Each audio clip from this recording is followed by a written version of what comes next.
Bueno, gracias por la invitación. Voy a compartir una pantalla para trabajar el tema de los proyectos. Perfecto. Enseñar y aprender a través de proyectos. El tema de proyectos no es nuevo. Ustedes saben que nosotros en el campo de la didáctica, de la enseñanza, recuperamos los orígenes del proyecto de principios de 1900, ¿no? Como una idea central de una metodología activa. Obviamente, a través de los años, de las experiencias, se le han sumado ideas, conceptos a los proyectos, pero yo particularmente hoy quiero centrarme en una de las ideas que me parece que tienen que ver con las metodologías activas y que no está suficientemente desarrollado en el campo de los proyectos, que es cómo logramos que el estudiante sea protagonista del proyecto. Para eso quiero compartir con ustedes 3 o 4 ideas en las cuales nos apoyamos, ¿no? Para, de alguna manera, explicar, entender el sentido de trabajar por proyectos. La primera, les decía, la del estudiante protagonista. Nosotros, cuando pensamos hoy en un estudiante protagonista, pensamos mucho más que en un estudiante activo, ¿no? Protagonista en el sentido de que se apropie del proyecto, se apropie del aprendizaje que implica ese proyecto y, por supuesto, también se apropie de la evaluación de ese proyecto. Y en ese sentido nosotros identificamos hoy a este estudiante protagonista, lo reconocemos en un contexto, lo reconocemos como portador de una trayectoria escolar con una variedad de itinerarios, y también lo reconocemos como alguien muy habituado a trabajar con lenguajes multimediales. Y la pandemia de alguna manera mostró algunas de estas cuestiones donde los estudiantes producen mucho por fuera de la escuela. Y entonces la pregunta es ¿por qué esas habilidades y capacidades que ellos desarrollan por fuera de la escuela no las tomamos, no las incluimos y no forman parte de las estrategias que ellos traen, además de la que nosotros como docentes podemos proponer? La segunda idea de por qué el estudiante protagonista tiene que ver con un concepto de un pedagogo, Jerome Bruner, que fue un pedagogo y sigue siendo sus ideas, ¿no?, muy relevantes para hablar del aprendizaje significativo, para hablar de modos de aprender a través del descubrimiento. Y lo que Brunner toma el concepto de agencia en términos de autonomía, ¿no? Ser capaz de agenciar nuestra propia aprendizaje. Y él lo que dice es que estas capacidades o competencias, dice Brunner, no florecen bajo un régimen de transmisión, ¿no?, de dirección única, que esto el alumno no gana en autoestima y en autonomía si el modelo es siempre de indicación de parte del docente, ¿no? Esa idea no solamente de la clase expositiva, sino la idea de transmisión, dice él, de dirección única. Y en ese sentido, digamos, sumarle que para desarrollar la autonomía desde la idea que Brunner plantea, nosotros entendemos que un estudiante, para desarrollar la autonomía, tiene que tener oportunidades para decidir, para tomar decisiones sobre sus propias acciones, ¿no?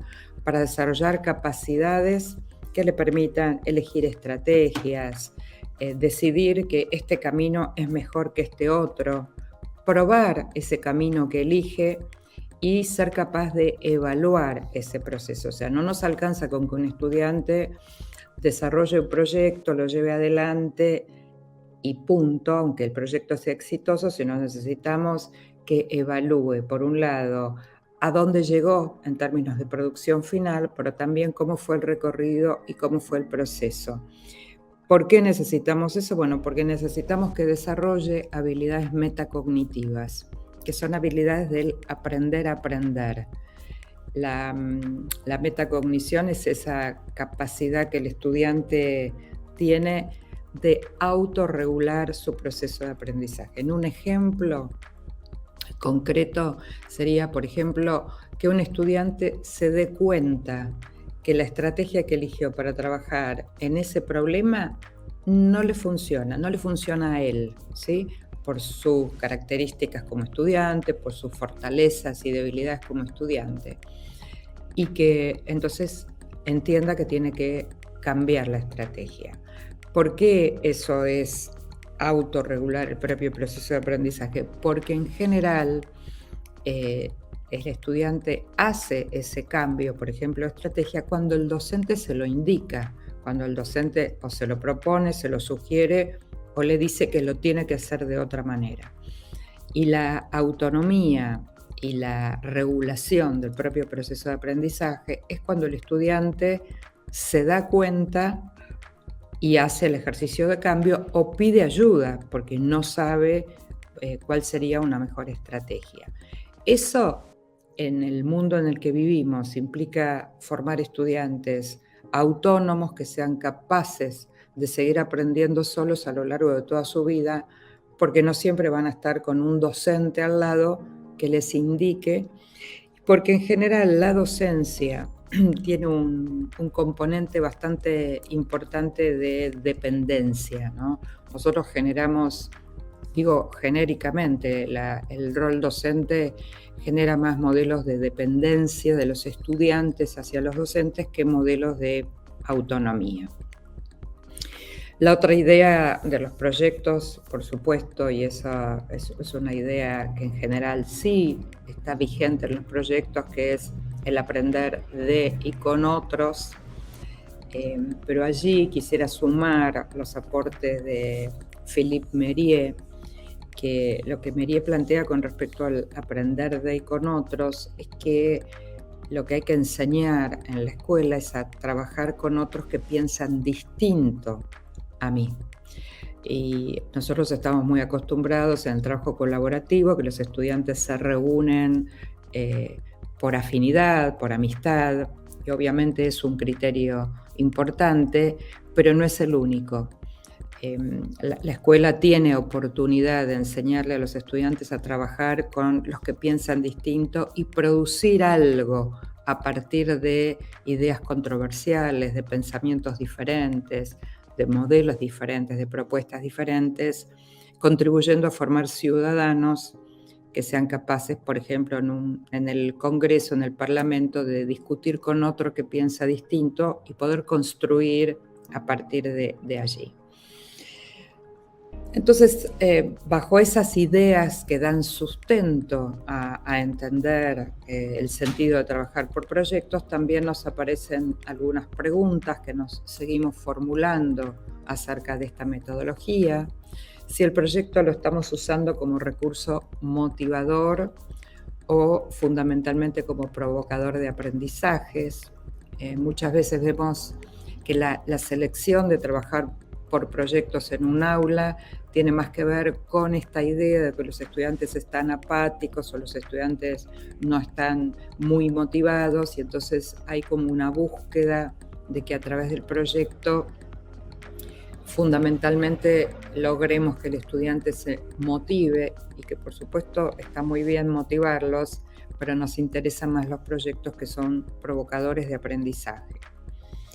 También la discusión ya hace un tiempo, ¿no? Si el proyecto debe ser disciplinar o multidisciplinar, si es valioso un proyecto al interior de una propia disciplina, cuánto de multidisciplina es posible con la forma en que las escuelas secundarias suelen tener esta división por materias, profesores que trabajan algunas horas en esa escuela y otras en otra, y entonces no tienen disponibilidad de reunirse con esos profesores. O sea, hay todo un debate acerca de la posibilidad de trabajar en proyectos multidisciplinarios que tiene que ver no solo con el propósito, la decisión pedagógicas, sino también ahí hay algo de la estructura institucional que permite que los docentes, sobre todo en el nivel secundario, estén disponibles, compartan horarios para poder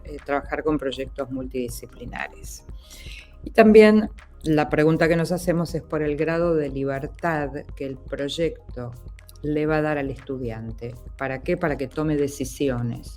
Por ejemplo, con respecto a cómo se va a organizar, cuáles van a ser los criterios de agrupamiento, cuáles van a ser los productos finales, cuáles son los contenidos que son obligatorios trabajar adentro del proyecto y cuáles son por elección del estudiante, los recursos que puede utilizar, las fuentes de información. O sea, hay una manera de mirar los proyectos a través de el grado de libertad que se le otorga a los estudiantes en cualquiera de estos aspectos que tienen que ver con el proyecto.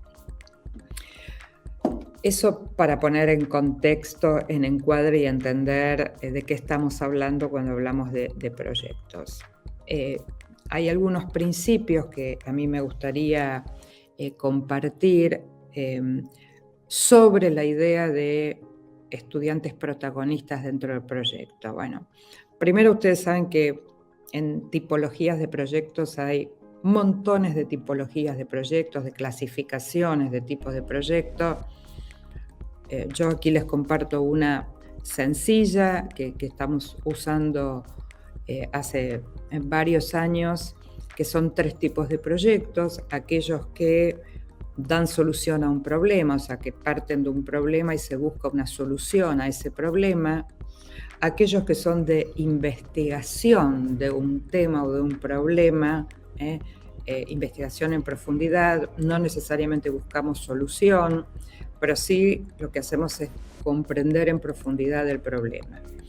Y el tercer tipo de proyectos son los que se logra o se busca un producto final, diseñar, elaborar o construir un producto final. Entonces, allí quiero entrar directamente al aula cuando decidimos trabajar con los proyectos. Entonces, siempre la pregunta es, ¿cómo nace un proyecto, no? Nace de muchas fuentes, digamos, de origen. Una puede ser los intereses, por supuesto no son excluyentes, yo las voy a compartir y se combinan, pero una fuente clara es el interés, ¿no? El interés de los niños, de los adolescentes, por determinadas preguntas, por determinados problemas, por determinadas temáticas. Otro modo de nacimiento de un proyecto es un acontecimiento, un suceso, algo que está pasando en mi comunidad, en el mundo, y se convierte en un proyecto.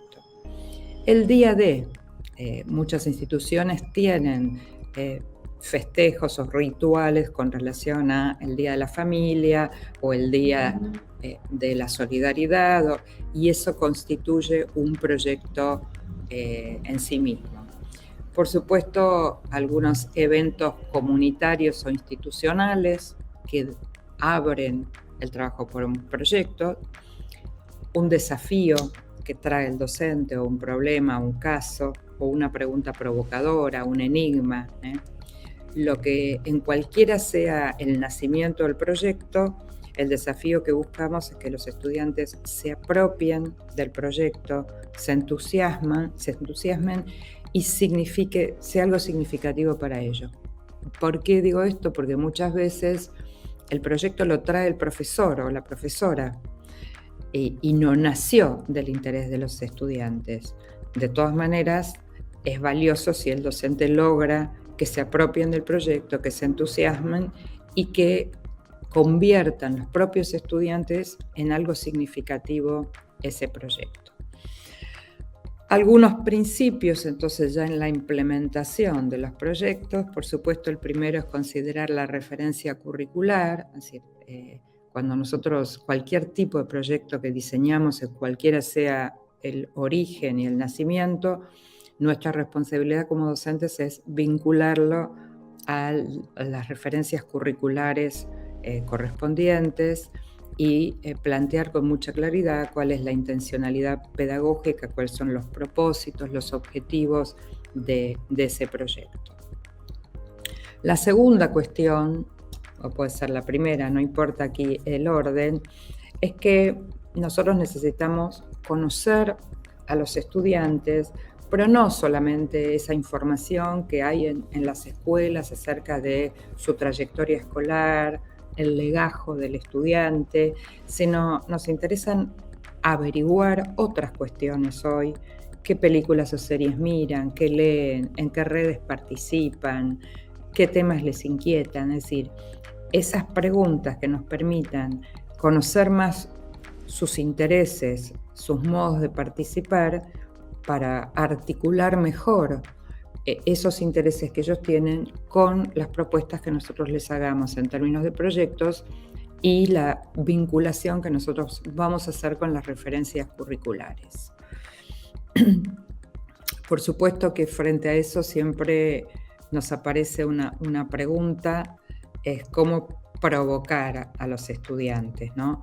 Y muchas veces metodológicamente nosotros planteamos que hay dos clases, que son las dos clases iniciales de un proyecto, que son las clases que nos permiten en realidad armar el proyecto, el diseño del proyecto.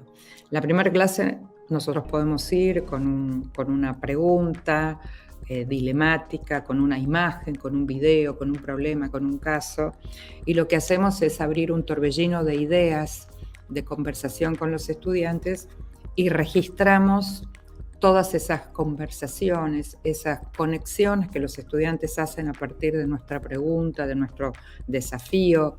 Hoy es muy fácil grabar todo esto con el celular, y entonces uno vuelve con todo eso a su casa, y lo que proponemos hacer es una especie de red conceptual donde aparezcan las ideas de los estudiantes, nuestras referencias curriculares, y volver al segundo día, ¿no?, con ese mapa, con esa red a los estudiantes, mostrando todo lo que ellos plantearon, todas las conexiones que ellos hicieron, más las conexiones que nosotros hicimos con el diseño curricular, y a partir de allí entonces tomar la pregunta o el problema o el caso y ofrecer a los estudiantes trabajar sobre eso con esa capacidad de elegir que les decía, en relación a elegir con quién trabajar, con qué metodología, con qué subproblema dentro del problema grande, y entonces este sería el inicio, digamos, del proyecto. También entendemos que cuando trabajamos por proyectos pensando en un alto involucramiento de los estudiantes, para nosotros conviven dos planificaciones: la que realizamos nosotros, los profesores, donde definimos los propósitos, algunas actividades y recursos, un primer borrador de cronograma, algunas ideas sobre productos finales, ¿no?, y por supuesto los criterios de evaluación. A partir de esa planificación que es nuestra, que en realidad es un primer borrador, la idea es que los estudiantes, los grupos de estudiantes, hacen su propia planificación, ¿no? Formulan sus propias preguntas, planifican cómo van a trabajar, definen el producto final que van a hacer, organizan tiempos, distribuyen roles, ¿no? Entonces, en realidad estamos hablando de una convivencia de dos planificaciones: la del profesor, que pone el marco general al trabajo con el proyecto, y la de los estudiantes, que a partir de esa general arman su propia planificación, que el docente, por supuesto, de algún modo va a ir monitoreando en cada uno de los grupos. También nos parece importante que frente al inicio del proyecto trabajemos con algunas preguntas con los estudiantes antes de meterse de lleno a desarrollar el proyecto. Preguntas como, por ejemplo, ¿qué sabemos de este tema? ¿Qué queremos saber o diseñar o proponer? ¿Qué necesitamos saber para abordar este proyecto? Si trabajamos con proyectos anteriores y entonces hay algo de lo que aprendimos, ya sea del contenido de una competencia o de la metodología de trabajo por proyectos que estaría bueno recuperar para este proyecto, qué recursos tenemos y cuáles tenemos que buscar para este proyecto. Y para nosotros desde el campo de la didáctica muy importante es cómo van a saber los estudiantes y nosotros que están aprendiendo. Porque muchas veces se pierde o se deja la validación del aprendizaje solo para el producto final. Y nosotros entendemos que es tan valioso el producto final como el recorrido, como el proceso, como los avances que los estudiantes hacen a lo largo del proyecto. El principio 6 nos parece muy importante también desde la planificación, pensar a quién vamos a comunicar los resultados del proyecto.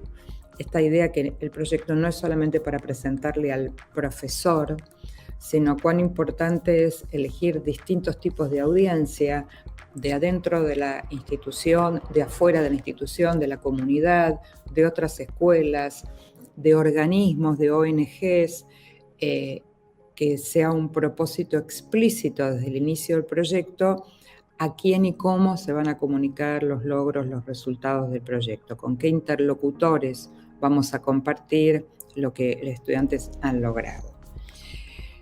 Por supuesto que la evaluación les decía que nos parece sumamente importante, para eso nos parece que hay que explicitar al inicio del proyecto cuáles van a ser los criterios de evaluación, con qué instrumentos vamos a utilizar listas de cotejo, vamos a utilizar rúbricas, vamos a utilizar protocolos, ¿no? Y en qué momentos vamos a hacer esas paradas, ¿no?, para ofrecer feedback a los estudiantes o para que ellos se den feedback entre ellos acerca de cómo están aprendiendo, ¿no? Porque nos importa evaluar los aprendizajes, pero también nos importa evaluar el proyecto. O sea, por ejemplo, ¿vale la pena repetir este proyecto, volverlo a hacer el año que viene? El proyecto, más allá de los aprendizajes de los estudiantes en el proyecto. Y si lo volvemos a hacer, ¿qué deberíamos hacer distinto? ¿Qué deberíamos considerar que no consideramos este año? ¿Vale la pena hacerlo con los alumnos de quinto año o vale la pena que este proyecto lo hagamos con los alumnos que recién ingresan? Bueno, y ahí estaríamos evaluando el proyecto y no los aprendizajes.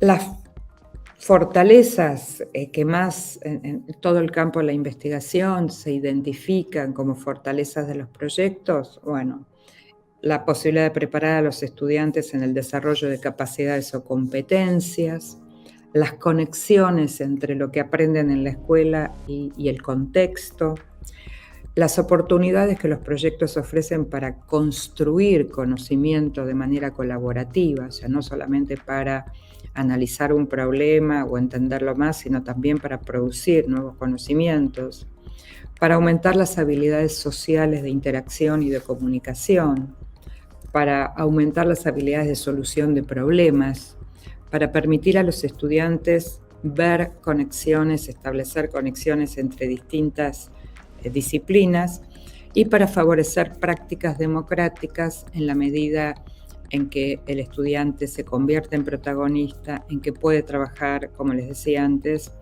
con los que piensan distinto. Solo voy a compartir ahora, para ir cerrando, algunos ejemplos solamente de títulos de proyectos, ¿no? Que nosotros los planteamos en términos de desafíos, y porque entendemos que la pregunta inicial o el problema inicial es fundamental para el desarrollo del proyecto, y entonces tratamos siempre de pensar en desafíos que no sean googleables, en desafíos que sean abiertos, y aquí les comparto algunos ejemplos de preguntas. Estos ejemplos, muchos de ellos los pueden encontrar en la página de UNICEF, en el proyecto Planea, que es un proyecto trabajado con adolescentes en escuelas de la provincia de Tucumán, de la Argentina, un proyecto que ya lleva 4 años de trabajo, y estas son las preguntas que dan origen a los proyectos, ¿no? Podemos hacer magia usando la matemática, cómo programar un juego que jueguen cientos de personas, somos todos iguales en Internet, de cuántas maneras se puede terminar una historia, trabajando ahí con narrativas, transmedia, puede aprender una computadora porque hay que trabajar, bueno, son proyectos no solamente de tecnología, sino son proyectos también de distintas disciplinas y en algunos casos articuladas varias disciplinas.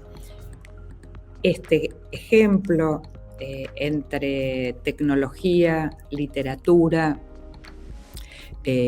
inglés, un proyecto tomado a partir, aquí están las docentes que trabajaron, se llama Ciudades Visibles, y el disparador del proyecto fue haber leído el libro de Italo Calvino, Ciudades Invisibles, y entonces el proyecto consistió en que cada grupo de estudiantes lograra hacer visible alguna ciudad del mundo que esté invisibilizada. Y entonces ahí se atravesó el tema de la literatura, el tema de inglés, porque se visibilizaron ciudades de distintos países del mundo, y eso implicó que los estudiantes entraron en contacto con estudiantes de otros países, y también a través del arte, porque después había que visibilizar esa ciudad, y también se incorporó la profesora de arte, solo para ver un ejemplo de cómo se articularon distintos proyectos. Este es otro ejemplo, se puede acabar el agua del planeta, y esto otra vez fue origen de un proyecto entre muchas disciplinas para poder abordar que no tiene, por supuesto, una única respuesta ni una respuesta correcta. Para finalizar, alguna lista de preguntas, casi a modo de checklist, que nos ayuda muchas veces cuando planificamos el proyecto. ¿Cuál es la pregunta, problema o desafío que proponemos? ¿Cuál es el propósito? Si está situado en un contexto, si está vinculado con la realidad, si es posible y tiene sentido invitar a personas fuera de la escuela, o sea, otros actores que tengan que ver con la temática del proyecto, si despierta interés en los estudiantes, pero también si despierta interés en mí como profesora, que muchas veces nosotros no hablamos de esto, pero cuán importante es que el proyecto también a nosotros nos desafíe, que nosotros también tengamos preguntas para las cuales no tenemos respuesta en ese proyecto. Si a través de este desafío los estudiantes van a comprender más profundo lo que queremos enseñarles y van a desarrollar capacidades. ¿Cuál es el producto final? Si el producto final es el mismo para todos o es posible diversificar los productos finales. ¿Cómo se vincula esto con los criterios de evaluación y cómo se puede compartir y comunicar? Dejo yo de compartir aquí y solamente quiero agregar una cuestión más que me parece importante, y esto tiene que ver con, más que con los docentes, con la gestión de los proyectos en las instituciones, porque muchas veces los maestros nos dicen que los equipos de conducción les piden que entreguen el proyecto completo, ¿no? Totalmente planificado, que van a hacer con los estudiantes. Y esta idea de entregar el proyecto completo atenta contra la idea de lograr estudiantes protagonistas del proyecto.